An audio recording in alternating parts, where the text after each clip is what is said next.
So hello everyone, आज की इस क्लास में स्टार्ट करने जा रहे हैं इलेक्ट्रिक फ्लक्स और गॉस लॉ। इस क्लास में आप लोगों को starting from definition electric flux क्या होता है से लेकर के एडवांस प्रॉब्लम जो इसमें एग्जिस्ट करते हैं वो सारे के सारे हम डिस्कस कर रहे होंगे।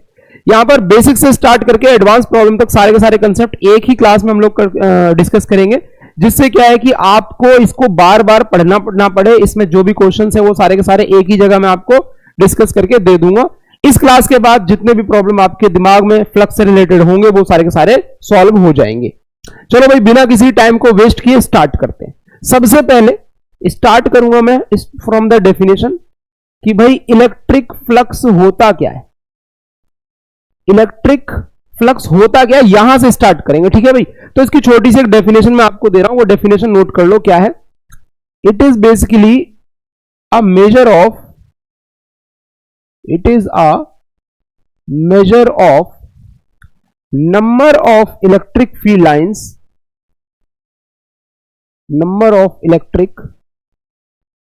lines passing a given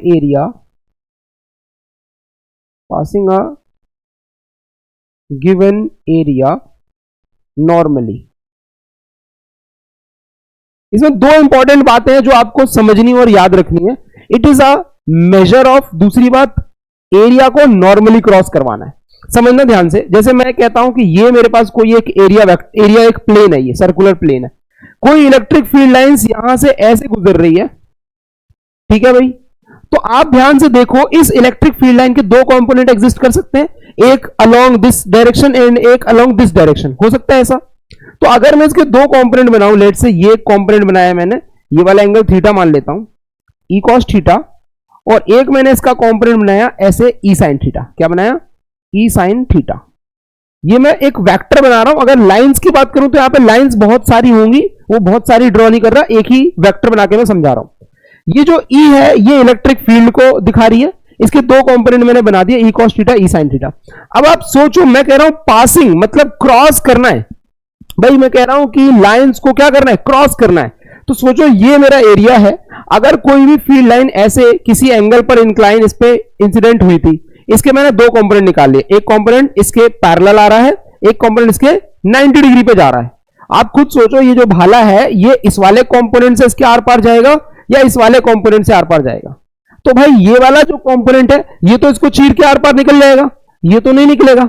तो अगर मैं बात करूं कि फ्लक्स कौन से कंपोनेंट की वजह से हो रहा है, तो ई कॉस थीटा से फ्लक्स हो रहा है, ई साइन थीटा से नहीं हो रहा है। तो इलेक्ट्रिक फ्लक्स का मतलब होता है कि कितनी इलेक्ट्रिक फील्ड लाइंस मेरे इस एरिया को 90 डिग्री पर क्रॉस कर रही है, बस इतना ही मतलब होता है। लेकिन इसमें एक शब्द है बड़ा technical, it is a measure of. जब आप कॉम्पिटिटिव एग्जाम्स के लिए पढ़ रहे हो, जेईई या नीट जैसे एग्जाम के लिए, तो ये वर्ड बहुत मायने रखते हैं। It is a measure of मतलब इलेक्ट्रिक फ्लक्स का ये नहीं होता मतलब कि एग्जैक्टली कितनी लाइन क्रॉस कर रही है, क्योंकि लाइंस तो हमारे हाथ में हम कितनी भी ड्रॉ कर देंगे। It is a measure of word का मतलब होता है कि कितना ज्यादा फ्लक्स हो रहा है या कितना कम फ्लक्स हो रहा है। मतलब यहां से फील्ड लाइंस जो भी आपने अपना स्केल तय किया है ड्रॉ करने का, तो उस बेसिस पर कितनी फील्ड लाइंस इसको क्रॉस कर रही हैं, मतलब ज्यादा लाइंस क्रॉस कर रही है या कम लाइन क्रॉस कर रही है, ये शब्द उसको दिखाता है, ठीक है भाई। तो इलेक्ट्रिक फ्लक्स से हमें यह पता चलता है कि नंबर ऑफ फील्ड लाइंस ज्यादा है या कम है, उनका क्वालिटेटिव एनालिसिस को हम लोग एक नंबर दे रहे हैं। एक नंबर दे दिया कि भाई ये 10 होगा तो ज्यादा फ्लक्स है, 2 होगा तो कम फ्लक्स है, तो कंपैरिजन करना इजी हो गया, दैट्स इट। इतनी सी बात है। तो इसकी डेफिनेशन आई होप आपको समझ में आ गई होगी। मैंने ये बताया कि ये कंपोनेंट्स को क्रॉस कर रहा है। अब बात करते हैं टेक्निकली उस नंबर की। तो उस नंबर को कैसे डिफाइन किया है? फ्लक्स जो है, अगर एरिया ज्यादा होगा तो ज्यादा लाइन क्रॉस होंगी ना, मतलब एरिया बढ़ाने से बढ़ेगा। तो इसको ऐसे डिफाइन किया है, ई ए कॉस थीटा। मतलब ई की वैल्यू बढ़े तो भी फ्लक्स बढ़ेगा, एरिया बढ़े तो भी फ्लक्स बढ़ेगा। थीटा जो है आपका कॉस थीटा, अगर ये कॉस थीटा की वैल्यू बढ़े तो भी फ्लक्स बढ़ेगा। समझ गए बात? तो ये तीन चीजों पर डिपेंड करता है, ई ए और कॉस थीटा। इसको अगर मैं वेक्टर फॉर्म में लिखूं तो इसको ऐसे डिफाइन करेंगे, ई वेक्टर डॉट ए वेक्टर। जब ये कॉस आता है तो हमारा डॉट प्रोडक्ट बन जाता है। इसको हम लोग कहेंगे तो ये एक स्केलर क्वांटिटी होगी, क्योंकि डॉट प्रोडक्ट जिसका भी बनता है वो स्केलर होता है। ऐसा यूनिट की बात करूं तो न्यूटन मीटर स्क्वायर पर कूलम। देखो इलेक्ट्रिक फील्ड होता है न्यूटन पर कूलम, उसमें मीटर स्क्वायर मल्टीप्लाई हो गया। यहां तक आपको समझ में आ गया होगा। ये तो बेसिक इसकी डेफिनेशन थी कि इलेक्ट्रिक फ्लक्स होता क्या है, उसकी यूनिट क्या है, स्केलर क्वांटिटी है वो। ठीक है, स्टार्ट करते हैं एक बेसिक से सवाल से, स्टार्ट करते हैं बेसिक से क्वेश्चन से। देखो थोड़ा मैं आपको बता दूं कि जो भी क्वेश्चन मैं कराने जा रहा हूं उसके लिए आपको अपने दिमाग को ना थोड़ा सा घुमाना पड़ेगा, लेफ्ट राइट अपने आंखों को करके देखोगे तभी आप फील ले पाओगे इस कॉन्सेप्ट का कि क्या हो रहा है। मान लो कि यहां पर एक स्क्वायर है, ए बाई ए का स्क्वायर जो है वो कितने का है, ए बाई ए का स्क्वायर है। ओके, एंड यहां इलेक्ट्रिक फील्ड एग्जिस्ट कर रही है, मैं आपको दे रहा हूं इलेक्ट्रिक फील्ड है E naught I cap plus E naught J cap. मैं आपसे पूछ रहा हूं कि फ्लक्स बताओ स्क्वायर के थ्रू कितना हो रहा है। मैं मान के चल रहा हूं अगर आप ये क्लास देख रहे हो 12th के बच्चे हो और dot product cross product already आप जानते हो करना, ठीक है, नहीं जानते हो तो 11th की क्लास देख लेना। ये एक स्क्वायर है ए बाई ए का, इलेक्ट्रिक फील्ड आपको दे रखी है, पूछ रहे फ्लक्स बताओ। तो फ्लक्स निकालने के लिए दो तरीके हैं, या तो हम लोग इस अप्रोच से जाए या इस अप्रोच से जाए। ये अप्रोच जब लेंगे जब हमें थीटा दे रखा हो, इलेक्ट्रिक फील्ड और एरिया दे रखा हो, उनके बीच का एंगल दे रखा हो, लेकिन हमें इस वाले क्वेश्चन में देखो ऐसा कुछ दिया नहीं है, वेक्टर के फॉर्म में वैल्यूज दे रखी है। तो हम लोग क्या करेंगे, ये वाला भी एक फॉर्मूला है ना डॉट प्रोडक्ट करना ई डॉट ए, लेकिन इसके लिए एरिया वेक्टर चाहिए। अब ये बताओ ये जो प्लेन आपको दिख रहा है ये एक्स वाई प्लेन में है, एक्स एक्सिस वाई एक्सिस, ये एक्स वाई प्लेन में, तो इसका जो एरिया वेक्टर होगा वो इस प्लेन के ऐसे बाहर आ रहा होगा 90 डिग्री पे, और बाहर कौन सा एक्सिस है, जेड एक्सिस। तो अगर मैं आपसे कहूं थोड़ा समझाने की कोशिश करूं, जैसे मान लो ये मेरा प्लेन है, ये जो एरिया वेक्टर है मेरा, ठीक है, तो इसका जो एरिया वेक्टर होगा वो इसके 90 डिग्री पे तो बाहर आएगा ना, ये प्लेन एक्स वाई में ऐसे 90 डिग्री पे बाहर आएगा ऐसे, तो कौन से एक्सिस में आएगा, जेड में, और जेड को क्या बोलते हैं हम, के कैप बोलते हैं। तो एरिया वेक्टर को मैं ऐसे लिख दूंगा ए स्क्वायर के कैप, ऐसे लिख दूंगा।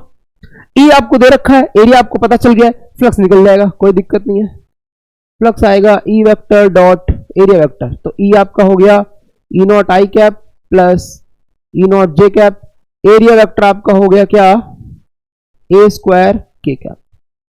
अब आपको एक इंटरेस्टिंग सी बात पता चल रही होगी, जब डॉट प्रोडक्ट करते हैं तो याद होगा आई डॉट आई होता है, जे डॉट जे होता है, के डॉट के होता है। आई को जे से नहीं करते क्योंकि आई डॉट जे जीरो होता है, तो यहां पे देखो आई को के से करोगे जीरो आएगा, ठीक है, जे को के से करोगे अगेन जीरो आएगा, तो इसका फ्लक्स आ गया जीरो। डॉट प्रोडक्ट में सेम सेम वेक्टर मल्टीप्लाई होते हैं, दूसरे वालों को करते हैं तो जीरो आता है आंसर, तो ये जीरो आ गया। इसका मतलब क्या है कि कोई लाइन क्रॉस नहीं हो रही इलेक्ट्रिक फील्ड की, तो बिल्कुल सही बात है। इसको जरा फील करने की कोशिश करो क्योंकि बहुत सारे सवाल फील से करने पड़ेंगे बाद में। ये आपका स्क्वायर था, तो ई नॉट आई कैप का मतलब क्या है कि इलेक्ट्रिक फील्ड आपकी इस एक्सिस के पैरेलल है, और ई नॉट जे कैप का मतलब क्या है कि आपकी इलेक्ट्रिक फील्ड इस जे कैप के पैरेलल है, वाई के पैरेलल है, तो एक्स के भी पैरेलल है, वाई के भी पैरेलल है, तो फिर इसके क्रॉस कौन कर रहा है, 90 डिग्री पे कौन है, कोई नहीं है, तो इसमें से एक भी फील्ड लाइन क्रॉस नहीं करेगी। इसको मैं ऐसे समझाता हूं कि ये आपका प्लेन है और आपकी जो फील्ड लाइन से ऐसे जा रही है पैरेलल पैरेलल ऊपर, और ऐसे जा रही है पैरेलल पैरेलल आगे, तो जब ये भी पैरेलल है ये भी पैरेलल है तो क्रॉस तो कोई करेगा नहीं, जब कोई क्रॉस नहीं करेगा तो फ्लक्स जीरो होगा। आई थिंक ये आपको समझ में आ गया, बहुत बेसिक क्वेश्चन था, ठीक है। एनसीईआरटी में एक्सरसाइज में शुरुआत में क्वेश्चन नंबर 13 या 14 के आसपास ये सवाल दे रखा है, इस तरह का सिमिलर कर लेना। दूसरा क्वेश्चन बताता हूं, इसी में ही पिछले वाले सवाल में ही थोड़ा ब्लर हो गया हमारा video, where is the remote, कहां चला गया भाई, एक मिनट रुकिए जरा मैं इसको ओके कर दूं, ठीक है जी, अब सही है। देखिए इसी पिछले वाले क्वेश्चन में मैं आपको चेंज करके दे रहा हूं, ये जो था ना ये एक्स वाई प्लेन में था, ठीक है, एक्स वाई प्लेन में था पिछले क्वेश्चन में। अब मैं क्या कर रहा हूं, हमारे उस स्क्वायर को मैं थोड़ा सा रोटेशन दे देता हूं। कितना रोटेशन दे देता हूं, कुछ ऐसे रोटेशन दे दिया मैंने, ये वाला एंगल लेट से 37 डिग्री का है, मतलब मैंने उस एक्स वाई प्लेन के साथ हमारा जो ये एरिया वेक्टर ऐसे बैठा हुआ था ना, ऐसे पैरेलल बैठा हुआ था, इसको ऐसे थोड़ा सा घुमा दिया, ऐसे ऐसे घुमा दिया, कितना डिग्री घुमाया, 37 डिग्री, ठीक है भाई। तो अब एक्स एक्सिस के साथ इसका जो प्लेन है 37 डिग्री का एंगल बना रहा है। अब मैं आपसे पूछ रहा हूं, फील्ड वही है पिछली वाली, फील्ड क्या थी, E naught I cap plus E naught J cap. मैं आपसे पूछ रहा हूं कि भाई फ्लक्स बताओ, इसमें फ्लक्स कितना होगा। आप 2 मिनट का टाइम लेकर के कैलकुलेट कर सकते हो, जरा आप मुझे 1 मिनट का टाइम दीजिए, ब्लर वाली प्रॉब्लम सॉल्व नहीं हुई है हमारी, हाँ आप सही है। मैं आपको 2 मिनट का टाइम दे रहा हूं, आप वीडियो पॉज करके सॉल्व करना स्टार्ट कर सकते हो। तो इसको करेंगे कैसे, सॉल्यूशन मैं आपको बताता हूं। मेथड क्या है इस तरह के सवाल को करने के, 2 तरीके हैं बेसिकली। एक तो तरीका है मैं इसका एरिया वेक्टर लिखूंगा अभी और डॉट प्रोडक्ट कर दूंगा, अब वो कैसे लिखेंगे बताऊंगा। दूसरा एक सिंपल मेथड बता रहा हूं, सिंपल मेथड जो है इसको मैं बोलूंगा प्रोजेक्शन ऑफ एरिया। क्या निकालने जा रहा हूं मैं, प्रोजेक्शन ऑफ एरिया। एरिया का हम लोग प्रोजेक्शन निकालेंगे और उस प्रोजेक्शन से हम लोग डॉट प्रोडक्ट करके या फिर कौन सा कंपोनेंट क्रॉस कर रहा है ये देख करके फ्लक्स बता देंगे। तो आप अगर इसको ध्यान से समझें, इस एरिया का एक प्रोजेक्शन यहां पर बनेगा ऐसे, एक प्रोजेक्शन यहां पर ऐसे बनेगा, देखो यहां पर एक प्रोजेक्शन बनेगा, ये जो येलो कलर से मैं शेड कर रहा हूं, ठीक है भाई। ये वाला जो एंगल होगा ना ये 37 डिग्री का एंगल होगा, और एक प्रोजेक्शन यहां पर बनेगा ये वाला, ये वाला। इसको मैं समझाता हूं कैसे। अगर आप इसको ऊपर से यहां से बैठ के देखोगे ना, ऊपर से बैठ के देखोगे यहां से, तो आपको थोड़ी फीलिंग आएगी। आपको एक्स एक्सिस नजर आएगा, आपको जेड एक्सिस नजर आएगा, और जो ये बुक है ना बीच में जो प्लेन है वो प्लेन ऐसे नजर आएगा, सीधा ऐसे नजर आएगा। और ये एक्स के साथ एंगल कितना बना रहा है, 37 डिग्री का एंगल बना रहा है, ये आपको दे रखा है। तो इस एरिया की कंपोनेंट निकालने, तो मैं इस एरिया का एक कंपोनेंट कॉस एक कंपोनेंट साइन निकाल सकते हैं ये। तो ये वाला कंपोनेंट आपका आ जाएगा कितना, ये वाला कंपोनेंट कितना आ जाएगा, ए कॉस 37 डिग्री, और ये वाला जो प्रोजेक्टेड एरिया होगा, ये प्रोजेक्टेड एरिया कितना आ जाएगा, ए साइन 37 डिग्री। तो मैंने क्या किया, उस प्लेन के 2 एरिया निकाल लिए, एक एक्स में और एक वाई में, जो उसके प्रोजेक्टेड एरिया होंगे। तो ये वाला एक प्रोजेक्टेड एरिया आएगा, ये ए साइन 37 आएगा, ये वाला ए कॉस 37 आएगा। आई होप यहां तक समझ गए होंगे। अब अगर आप देखो तो इलेक्ट्रिक फील्ड लाइंस आई कैप में और जे कैप में, तो आई वाली फील्ड इसको क्रॉस करेगी जो एक्स के पैरेलल चल रही है, जे वाली जो फील्ड है वो क्रॉस करेगी नहीं किसी को, क्योंकि ये एक्स है, वाई इसके ऐसे 90 डिग्री पे जा रहा होगा, तो जे कैप वाली फील्ड जो है ऐसे 90 डिग्री पे होगी, वो क्रॉस करेगी नहीं।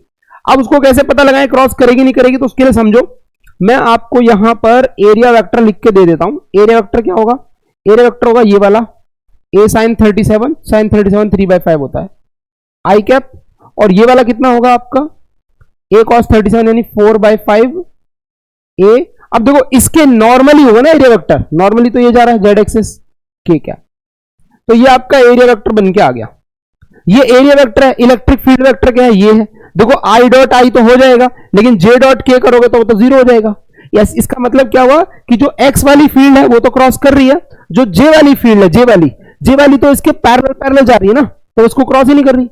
तो सीधा सीधा हमारा फ्लक्स बन जाएगा, जब डॉट प्रोडक्ट करेंगे तो इसको आई वाले को आई वाले से डॉट करेंगे, तो क्या बन जाएगा भाई, 3/5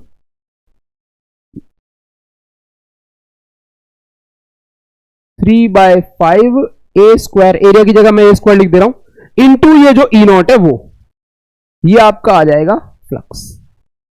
समझे। तो अगर कभी आपको ऐसे टिल्टेड एरिया किसी एंगल पर मिल जाए तो आप उसके एरिया के ही 2 प्रोजेक्शन निकाल लो, 90 डिग्री पर 2 प्रोजेक्शन निकाल लो, ये आपका ए कॉस 37 ए साइन 37। फिर चाहो तो आप ऐसे वेक्टर के फॉर्म में लिख लो और डॉट कर लो, या फिर आपको दिख रहा है कि भाई यही क्रॉस कर रहा है कंपोनेंट, तो इस वाले एरिया को इस वाले फील्ड से मल्टीप्लाई कर दो, ये तो क्रॉस ही नहीं हो रहा, इसकी टेंशन ही नहीं लेनी। ठीक है भाई, आई थिंक आपको ये कॉन्सेप्ट समझ में आ गया। चलिए नए कॉन्सेप्ट पे चलते हैं। अब देखते हैं अगला सवाल। अब ये तो आपका एक प्लेन का मैंने बता दिया। अगर मैं कहूं कि कोई क्लोज्ड सॉलिड हो, क्या हो, क्लोज्ड सॉलिड, सॉलिड समझते हो, जैसे कि आपका, अच्छा सॉलिड जरूरी नहीं है, क्लोज्ड सॉलिड लिखने का मतलब है कि एक 3D वाली चीज हो, जैसे कि क्यूब हो गया, क्यूबॉइड हो गया, स्फीयर हो गया, कोन हो गया, सिलेंडर हो गया, एक्सेट्रा। स्क्वायर, रेक्टेंगल या सर्कल ये सब प्लेनर है, मैं यहां पे अब 3D की बात कर रहा हूं, उसमें फ्लक्स कैसे कैलकुलेट करेंगे। तो पहले एक बात समझना, इस क्लोज्ड सरफेस के लिए, या जो मैं यहां शॉर्टकट में लिख दूं 3D, ताकि आपको याद रहे, जो 3D होता है ना, इसके लिए area vector is always, area vector is always taken outside.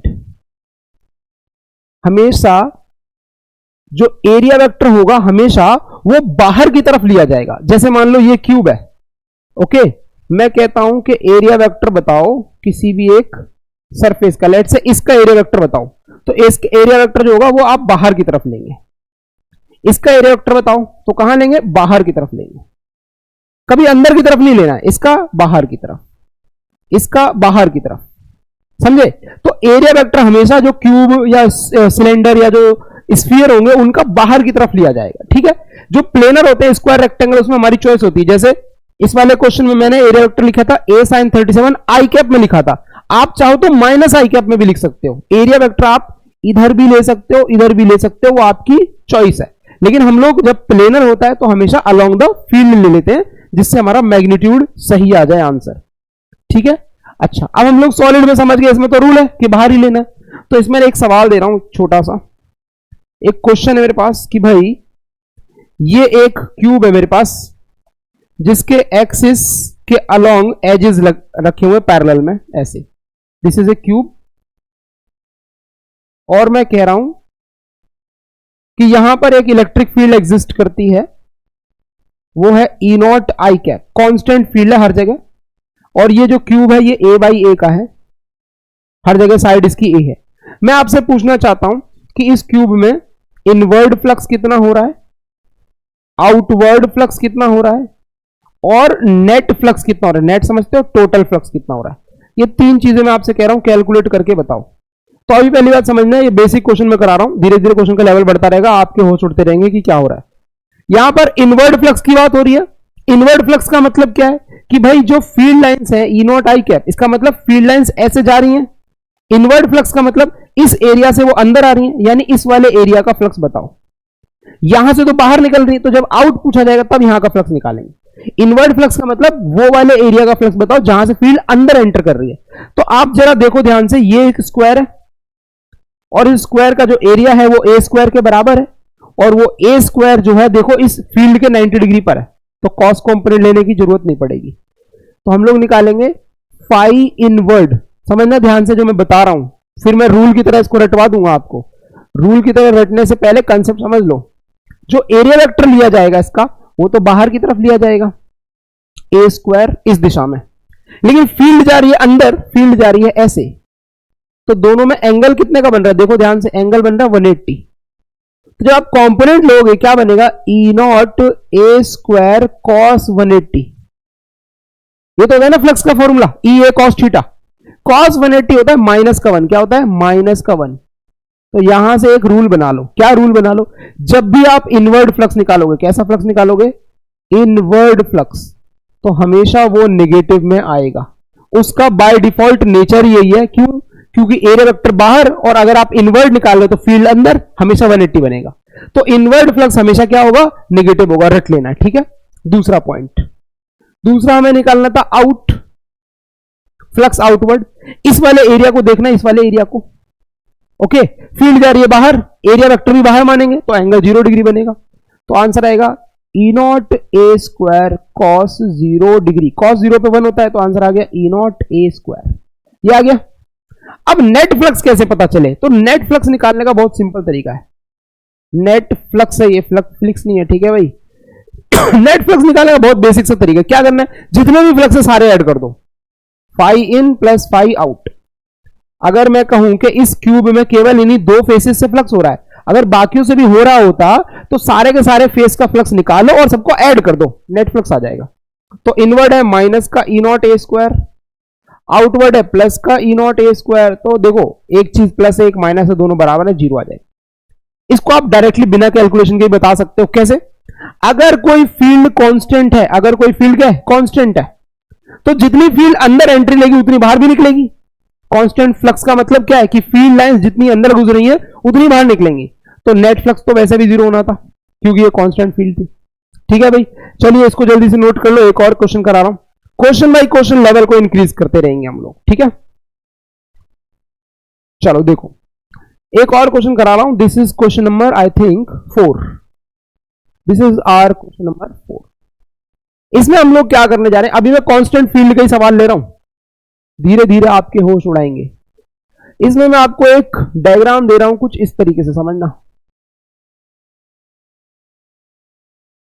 Question number 4, ये एक राइट सिलेंडर है, ओके?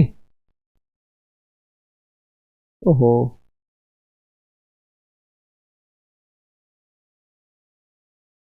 ठीक है भाई। यहां पर इलेक्ट्रिक फील्ड इस तरीके से यूनिफॉर्म एग्जिस्ट कर रही है, समझना। ये जो मैं फील्ड लाइंस ड्रॉ कर रहा हूं, अगर फील्ड लाइंस के बीच में गैप सेम होता है तो वो यूनिफॉर्म फील्ड होती है। इस क्यूब इस सिलेंडर का जो रेडियस है वो है आर, और इसकी जो हाइट है वो है एच। मैं आपसे पूछ रहा हूं सबसे पहला point, inward flux, outward flux, और मैं आपसे पूछ रहा हूं फ्लैट सरफेस वाला फ्लक्स। फ्लैट सरफेस समझते हो, ये वाला, ये फ्लैट सरफेस है ना, इसका फ्लक्स। और फिर मैं आपसे पूछ रहा हूं नेट यानी कि टोटल फ्लक्स। ये तीन चीजें आपको मैं पूछ रहा, चार चीजें पूछ रहा हूं आपसे निकालने के लिए। कैसे करोगे? सिंपल सी बात है, समझो। आप कहोगे सर एक काम करते हैं, इलेक्ट्रिक फील्ड अंदर आ रही है, इस सिलेंडर का एरिया ले लेंगे 2 पाई आर एच, फील्ड से मल्टीप्लाई कर देंगे, फ्लक्स आ जाएगा। लेकिन गलत जवाब। क्यों? अगर आप इसको ऊपर बैठ के देखो, आप एक ऑब्जर्वर हो, फील करने वाली चीज है भाई। ये सिलेंडर को ऊपर से बैठ के देखो, तो सिलेंडर है यहां पर मेरे पास, सिलेंडर है छोटा सा, ये सिलेंडर। इसके ऊपर बैठ के कोई देखेगा, ऐसे देखेगा, तो उसको क्या नजर आएगा? ये क्या नजर आएगा? सर्कल नजर आएगा खाली। भाई ये सिलेंडर है, ऐसे देख रहे हो आप, ऊपर से देखोगे तो क्या नजर आएगा? खाली सर्कल नजर आएगा।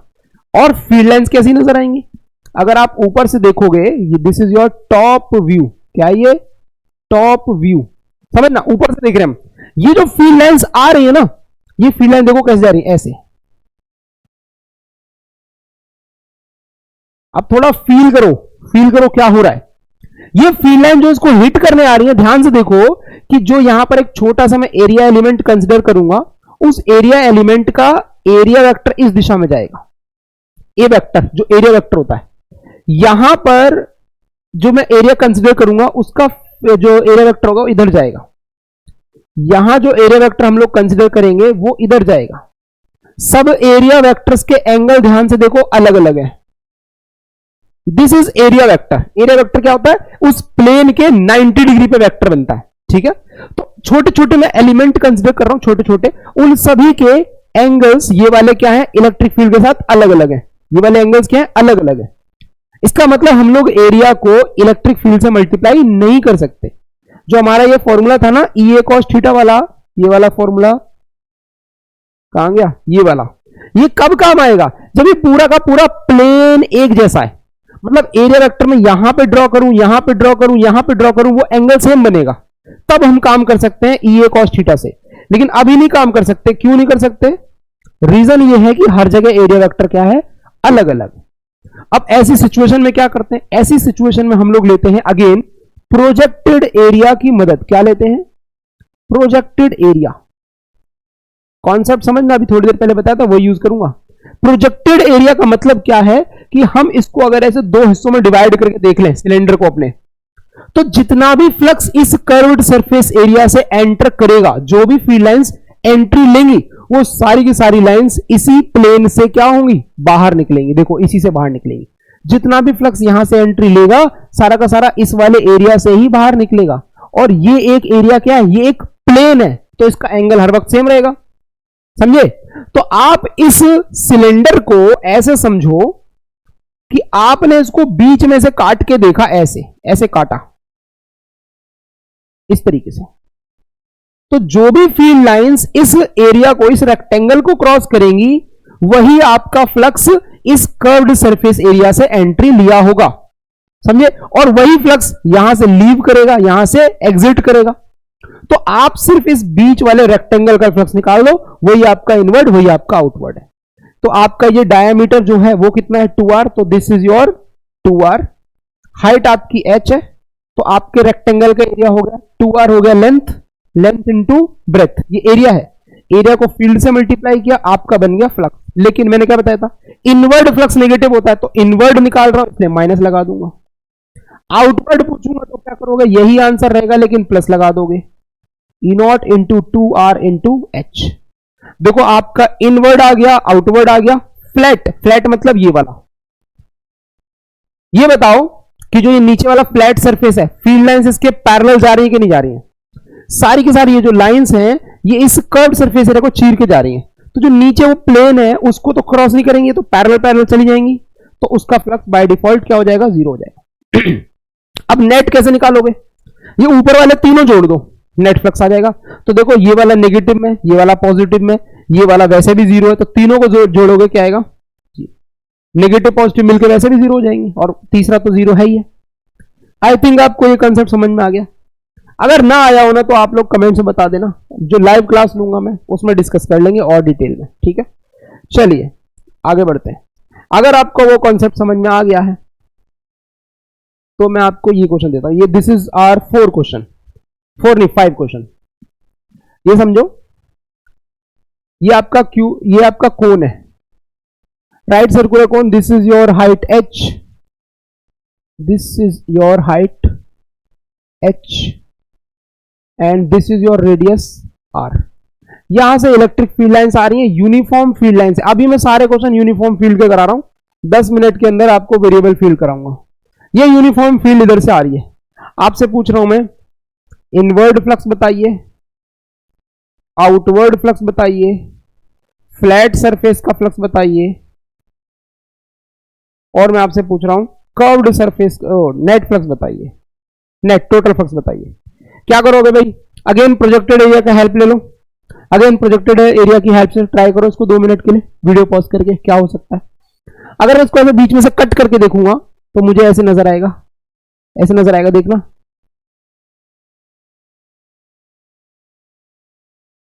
थोड़ा बढ़िया सा नहीं बना डायग्राम, दोबारा बनाते हैं।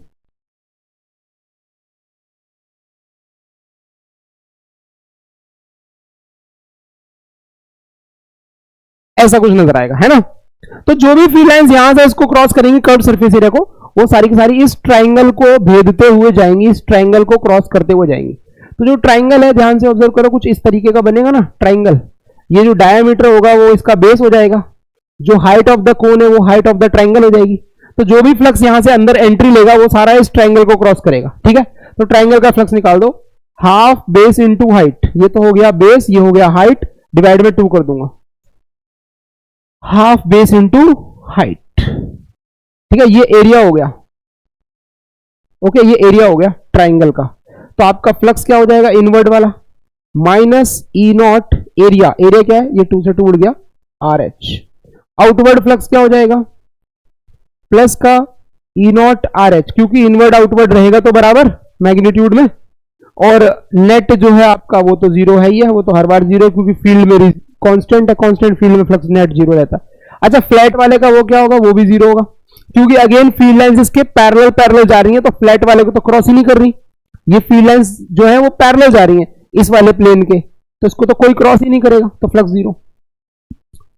एक और सवाल देखो, क्वेश्चन नंबर 6। अगेन ये राइट सर्कुलर सिलेंडर कोन है, थोड़ा हमने अलग ओरिएंटेशन में रख दिया। इसका जो रेडियस है वो आर है, हाइट जो है वो एच है, पिछले वाले के जैसा ही है। इलेक्ट्रिक फील्ड यहां से आ रही है, यूनिफॉर्म फील्ड आ रही है, ई नॉट यूनिफॉर्म फील्ड है। ये आपको हर सवाल में मैं पहले से कह रहा हूं गिवन है, इलेक्ट्रिक फील्ड यूनिफॉर्म है। आपसे मैं पूछ रहा हूं इनवर्ड फ्लक्स कितना होगा, आउटवर्ड कितना होगा, फ्लैट सरफेस का कितना होगा, और आपका टोटल फ्लक्स कितना होगा नेट। पूछने को इसमें मैं सीएसए का भी पूछ सकता हूं, कर्व सरफेस एरिया का फ्लक्स बता दोगे आप लोग बड़े आराम से, इसलिए पूछ नहीं रहा हूं। कर्व सरफेस का जो इन है वही कर्व सरफेस का होगा। तो आप देखो अगेन फिर से यहां पर क्या है भाई, इसको क्रॉस ऐसे ऐसे ऐसे कर रहे हैं ना, फिर से वही बात आ गई, थोड़ा ऐसे गोल गोल सी चीज है। तो आप ध्यान से देखो, जो भी फील्ड लाइंस यहां से एंट्री लेंगी वो सारी जाएंगी कहां, जाएंगी तो यहीं से ही ना। जो भी फील्ड लाइंस यहां से घुस रही है अंदर, वो जाएंगी कहां, जाएंगी तो इसी वाले एरिया से। तो हम लोग इतनी मेहनत क्यों कर रहे हैं, हम लोग इस फ्लैट सरफेस का फ्लक्स निकाल देंगे, काम खत्म। जो फ्लैट का होगा वही इसका होगा, क्योंकि फील्ड यूनिफॉर्म है। तो जितना फ्लक्स यहां से अंदर एंट्री लेगा उतना यहां से एग्जिट करेगा, और कोई तरीका नहीं है। तो इसका मतलब क्या है, इनवर्ड वाला फ्लक्स इस फ्लैट वाले फ्लक्स के बराबर है। तो ई नॉट इंटू एरिया, एरिया कितना है पाई आर स्क्वायर, लेकिन क्योंकि मैं इनवर्ड निकाल रहा हूं इसलिए यहां माइनस, आउटवर्ड वाला पॉजिटिव में आ जाएगा।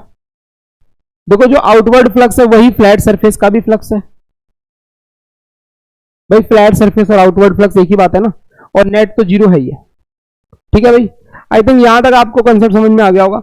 अब मैं 2 आपको होमवर्क दे दे रहा हूं, अगर आप ये ना समझ पाओ तो कमेंट सेक्शन आपके लिए ओपन है।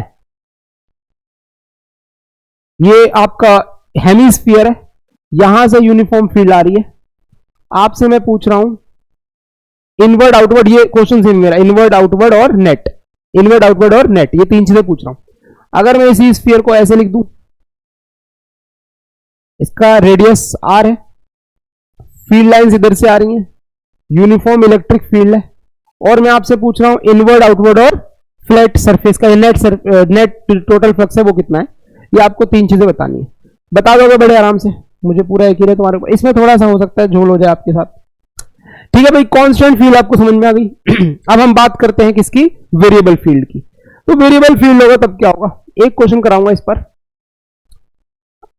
मान लो कुछ इस तरीके से, यहां पर एक स्क्वायर रखा है,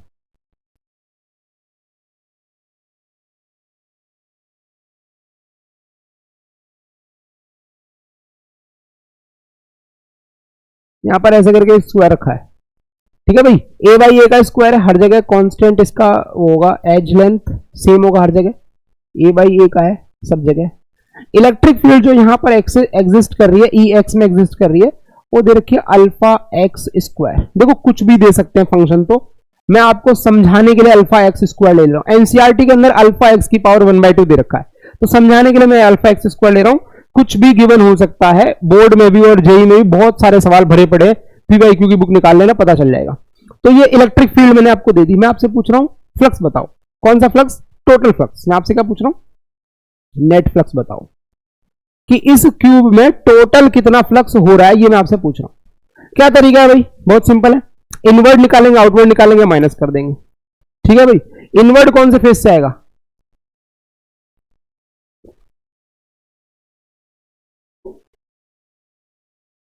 इनवर्ड फ्लक्स कौन से फेस से आएगा बताओ।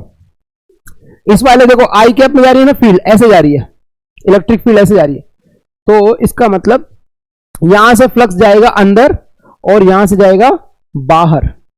देखो जिस फेस से अंदर जाएगा वहां इलेक्ट्रिक फील्ड एक्स पे डिपेंड कर रही है, मतलब एक्स अगर कम है तो फील्ड कम, एक्स ज्यादा तो फील्ड ज्यादा।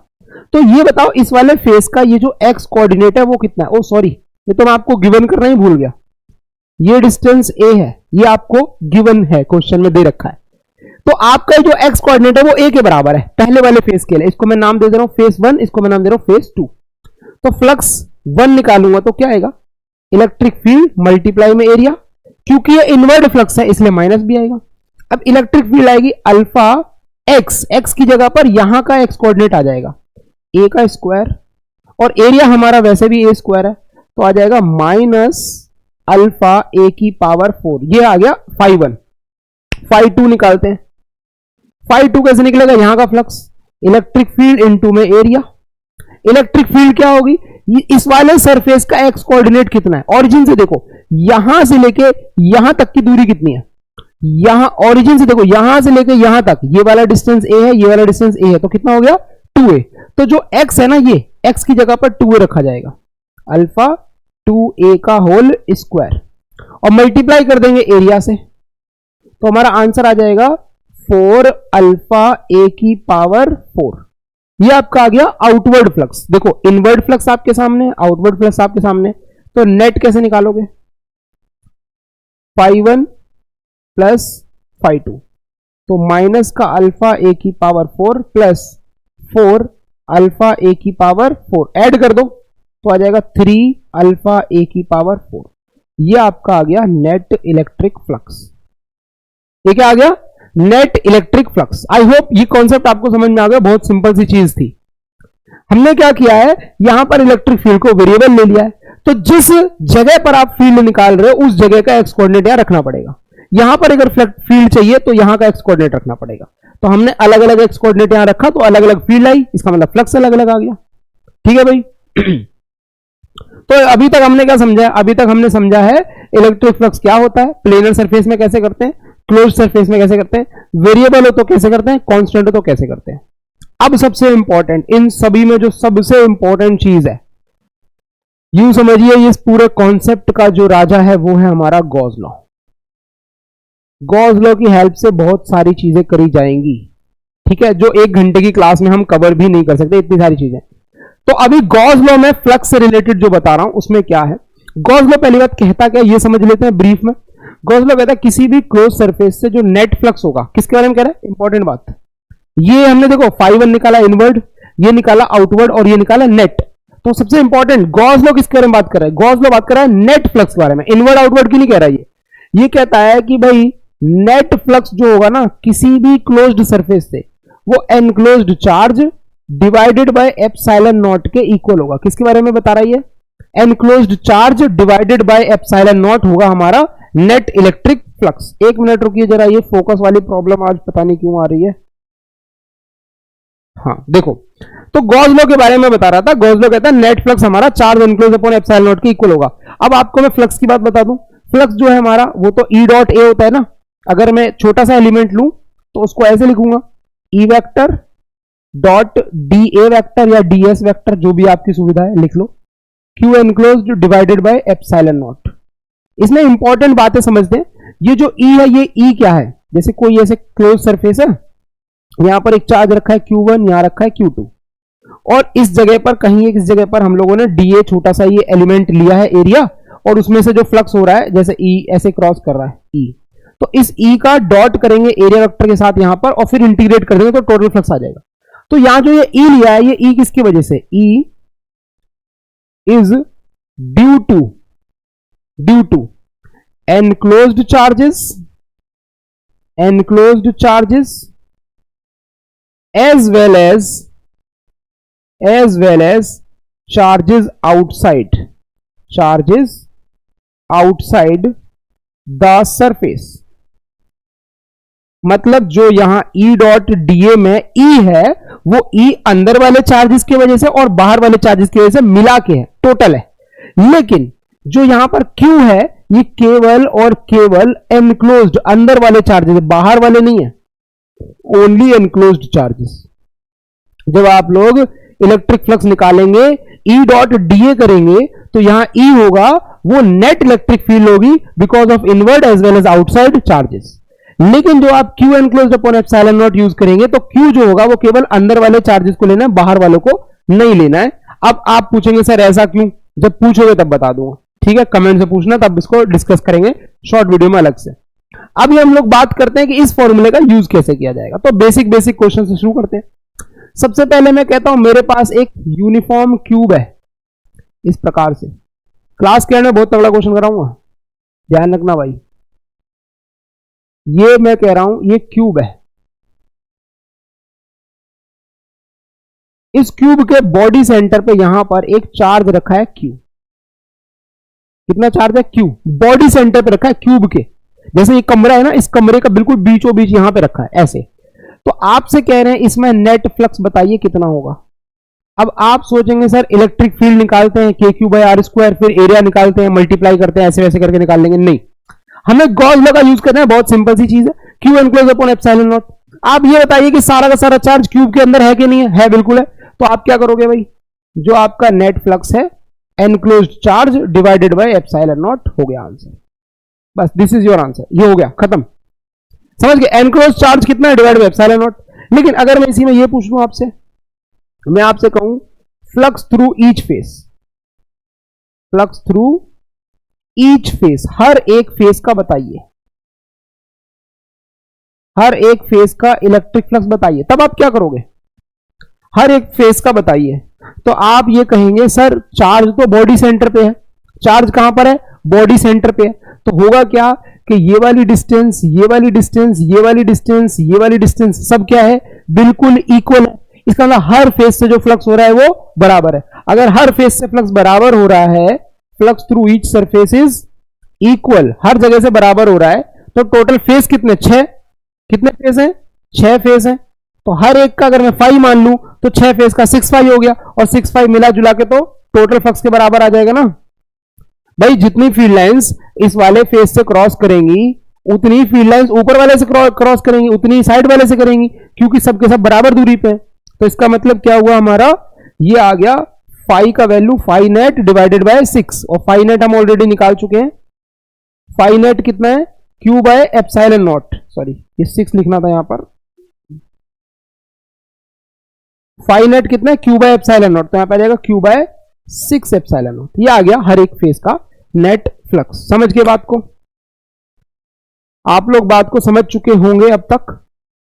एक और क्वेश्चन मैं आपको दे रहा हूं, 2 मिनट का आप विचार करेंगे उस पर, वीडियो पॉज करके फिर मैं डिस्कस करूंगा। चलिए, इससे रिलेटेड एक दूसरा क्वेश्चन, जो हमारा वो चार्ज था, अब हमने वो कहां रखा है? अब हमने उस चार्ज को रखा है अपने यहां वर्टेक्स पे। कहां रखा है? वर्टेक्स पे। Q at the vertex. आपसे मैं पूछ रहा हूं सबसे पहले नेट फ्लक्स बताओ, फिर मैं आपसे पूछ रहा हूं फ्लक्स थ्रू ईच सरफेस बताओ। ये दो बातें बताओ और मुझे 2 मिनट का टाइम दो। इसको मैंने कहा था करने के लिए, देखिए भाई इसको कैसे करेंगे। इसको करने के लिए सबसे पहले यह समझते हैं कि इस चार्ज का कितना फ्रैक्शन हमारा इस क्यूब के अंदर एनक्लोज्ड है। ये वाला केवल अंदर है, बाकी सारा कहां है? बाहर है। तो इसको ऐसे समझो कि जो यहां पर कमरा है हमारे पास, जो ये क्यूब है, इस क्यूब का कितना फ्रैक्शन हमारा अंदर की तरफ है और कितना फ्रैक्शन हमारा बाहर की तरफ है। ये मेरे पास एक चार्ज रखा है यहां पर, है ना? तो इस क्यूब का ये समझो कितना फ्रैक्शन इसके अंदर है और चार्ज का, और कितना फ्रैक्शन बाहर है। तो ऐसे समझो कि एक बगल में ऐसे एक विजुलाइज कर लो सेम तरीके का कमरा, ऐसे आप लोग विजुलाइज कर लो सेम तरीके का कमरा। बिल्कुल ऐसा ही कमरा एक पीछे भी विजुलाइज किया जा सकता है। ऐसे करके देखो, पीछे भी विजुलाइज किया जा सकता है। देखो आपको थोड़ी थोड़ी फीलिंग आ जाएगी अभी, ऐसे, ठीक है? और ऐसे ही 4 कमरे जो मैंने यहां पर आपको बना के दिखाए हैं, ऐसे ही 4 कमरे इसके ऊपर भी विजुलाइज कर सकते हैं, ऐसे।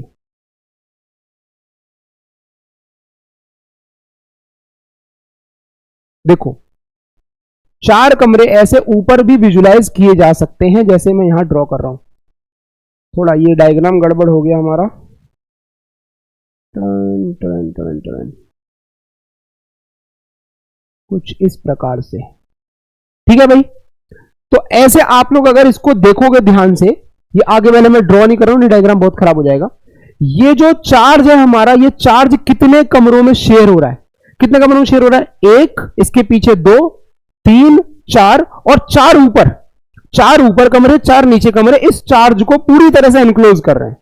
तो एक कमरे के हिस्से में कितना चार्ज आ रहा है? एक कमरे के हिस्से में आ रहा है Q/8। कितना आ रहा है? Q/8। ये चार्ज एनक्लोज्ड है।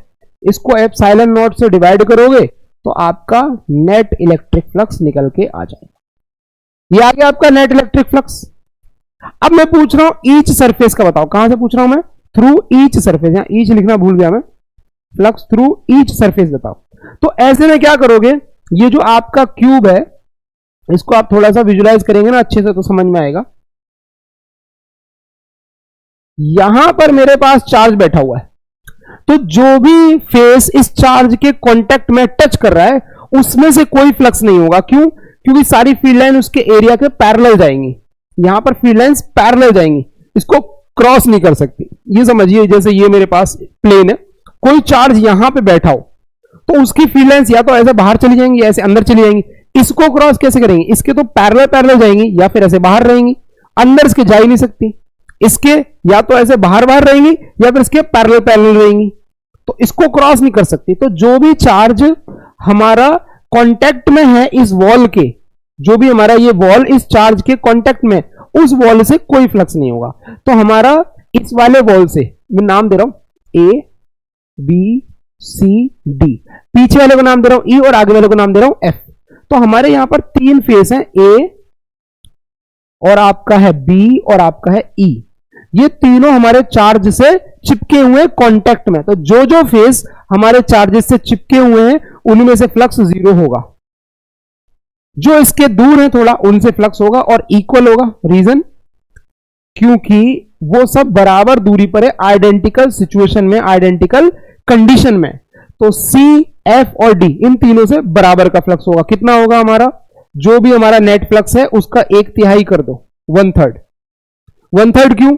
क्योंकि ये टोटल फ्लक्स है, इन तीनों से मिलके बन रहा है, तो एक के हिस्से में कितना आएगा? 1/3 आएगा। तो आंसर कितना हो गया? Q/8 को 3 से डिवाइड करोगे Q/24 हो जाएगा। समझिए बात, Q/24 एप्सिलॉन नॉट। ये आ गया आपका net electric flux, sorry through each surface, flux through each surface. Okay, अब इसमें थोड़ा सा हम लोग चेंज करेंगे, थोड़ा सा अगर इसको चेंज करेंगे तो क्वेश्चन थोड़ा डिफिकल्ट बन जाएगा। ये हल्का सा चेंज कर रहे हैं। क्या कर रहे हैं हम लोग, इस क्यूब के अंदर जो ये चार्ज मैंने रखा था इसको डायगोनली थोड़ा बाहर शिफ्ट कर रहे हैं। We are shifting this charge diagonally outside, body diagonal के अलोंग हम इसको बाहर रखेंगे इस तरीके से। लेकिन हमने शिफ्ट जो किया है वो डिस्टेंस काफी नॉमिनल है, बहुत ही स्मॉल डिस्टेंस है, डेल्टा 10:0। एक बुक है सेंगेज लर्निंग की, बीएम शर्मा, उसका सवाल है ये। अब हम आपसे पूछ रहे हैं कि हमारे पास ये A B C D same flux है, A B C D E और एफ, एफ बाहर वाला है, ई अंदर वाला फेस है, ठीक है। मैं आपसे पूछ रहा हूं सबसे पहले नेट फ्लक्स बताओ, फिर मैं बता रहा हूं, पूछ रहा हूं आपसे फ्लक्स थ्रू ईच सरफेस बताओ, फ्लक्स थ्रू ईच सरफेस। ये मैं आपसे दो चीजें पूछ रहा हूं, बता सकते हैं क्या आप लोग कि भाई नेट फ्लक्स बताओ कितना है और ईच सरफेस का फ्लक्स बताओ। तो आप ये कहेंगे कि सर चार्ज थोड़ा सा बाहर है तो कुछ खास फर्क नहीं पड़ा, सेम ही रहेगा। नहीं, नेट फ्लक्स जो है उस पर बहुत बड़ा फर्क पड़ेगा, वो हो जाएगा 0। क्यों 0 हो जाएगा, रीजन क्योंकि एनक्लोज्ड चार्ज अब नहीं है। एनक्लोज्ड चार्ज कहां चला गया है, बाहर चला गया है। भाई नेट फ्लक्स 0 हो जाएगा क्योंकि एनक्लोज्ड चार्ज नहीं है। पिछले क्वेश्चन में क्या था, चार्ज का कुछ फ्रैक्शन क्यूब के अंदर था, देखो कुछ फ्रैक्शन अंदर था, अब क्या है उसको मैंने डायगोनली बाहर शिफ्ट कर दिया है। डायगोनली बाहर शिफ्ट कर दिया, इसका मतलब क्या है कि इसके अंदर कोई चार्ज नहीं, सारा का सारा बाहर है, तो नेट फ्लक्स 0 हो गया। लेकिन ये 0 नहीं होगा। अब समझते हैं, जो भी इसमें से फील्ड लाइंस निकल रही थी, जो इसमें से क्रॉस इसको कर रही थी फील्ड लाइंस, उनको आप ऑब्जर्व करिए कि यहां से जो भी फील्ड लाइंस पहले जा रही होंगी और जो अब जा रही हैं उनमें बहुत ज्यादा डिफरेंस नहीं है, क्योंकि ये जो डिस्टेंस है डिस्टेंस बहुत ही कम है। तो जो फील्ड यहां पर पहले बन रही थी लगभग उतनी अब भी बन रही है। तो आपके जो यहां पर सरफेस थे कौन कौन से, सी डी और एफ, इनके फ्लक्स पे कोई खास फर्क नहीं पड़ा। देखो इनका फ्लक्स क्या था, आपका डी ई और सी, इनका जो फ्लक्स था वो क्या था, वो था Q/24 एप्सिलॉन नॉट। उन पे कोई खास फर्क नहीं पड़ेगा क्योंकि एंगल वही है, फील्ड की वैल्यू वही है, डिस्टेंस वही है, Q वही है, तो इन पे कोई फर्क नहीं पड़ेगा। लेकिन फर्क पड़ेगा ए बी और ई पे। इनका पहले 0 था, अब 0 नहीं होगा क्योंकि अब इनको ये फील्ड लाइंस भेद करके जाएंगी। अब ये फील्ड लाइंस इनको क्रॉस कर सकती हैं। इसको मैं समझाता हूं। जैसे ये मेरे पास अभी प्लेन था ना, चार्ज यहां बैठा था तो फील्ड इसके पैरेलल चल रही थी। अब चार्ज थोड़ा सा बाहर आ गया, यहां पे बैठा है, तो यहां से जब कोई फील्ड लाइंस निकलेगी तो इसको क्रॉस करेगी ना, किसी एंगल पे करेगी लेकिन क्रॉस करेगी, समझे। तो अब हमारे इन तीनों से ए बी और ई से भी फ्लक्स होगा, लेकिन कितना होगा उसका रीजन कैसे पता चलेगा, कितना होगा वैल्यू कैसे पता लगाएं। पहली बात मैंने लिख दिया इक्वल होगा। इक्वल क्यों होगा, क्योंकि तीनों के तीनों फेस आइडेंटिकल सिचुएशन में इस चार्ज के लिए, ये जो चार्ज है, ये चार्ज जितनी दूरी पर ए से है उतनी दूरी पर बी से, उतनी दूरी पर ए से, ई से है, तो बराबर बराबर कंडीशन है सबकी। अच्छा, नेट फ्लक्स 0 है तो यहां से जितना भी आउटवर्ड फ्लक्स हो रहा है उतना ही कहीं ना कहीं से इनवर्ड हो रहा होगा, तभी तो नेट 0 आएगा। तो इनवर्ड इन तीनों से हो रहा है, ए बी और ई से, इसलिए ये तीनों हो जाएंगे माइनस का Q/24 एप्सिलॉन नॉट। जितना हमारा आउटवर्ड फ्लक्स है उतना ही इनवर्ड होगा, तभी तो 0 आएगा ना। तो अगर ये Q/24 आउटवर्ड है तो माइनस Q/24 एप्सिलॉन नॉट, ये इनवर्ड होना चाहिए। लेकिन ये तीनों का बताया मैंने अलग अलग। अगर मैं नेट इनवर्ड पूछूंगा तो इसको 3 से मल्टीप्लाई करना पड़ेगा। ये तो एक का है, ए का, बी का और ई का, किसी एक का बोल रहा है मैंने, तीनों बराबर है। लेकिन मैं पूछूंगा नेट इनवर्ड बताओ तो उसको 3 से मल्टीप्लाई कर देना, तो बाहर वाला जाएगा Q/8 और अंदर वाला जाएगा माइनस Q/8। सही है भाई। तो एक एक सरफेस का मैंने बता दिया कि कितना कितना होगा। अब लास्ट में मैं आपको एक क्वेश्चन दे रहा हूं सोचने के लिए, और वो जो सॉल्यूशन है वो अगली क्लास में लेंगे हम लोग। छोटी सी एक 5 मिनट की वीडियो बना दूंगा उसके सॉल्यूशन के लिए। ये आखिरी जो क्वेश्चन है आपका होमवर्क में दे रहा हूं, थोड़ा सा आपको इस पर रिसर्च करनी पड़ेगी क्योंकि ये हमारे बेसिक क्लासेस के अंदर नहीं कराया जाता है।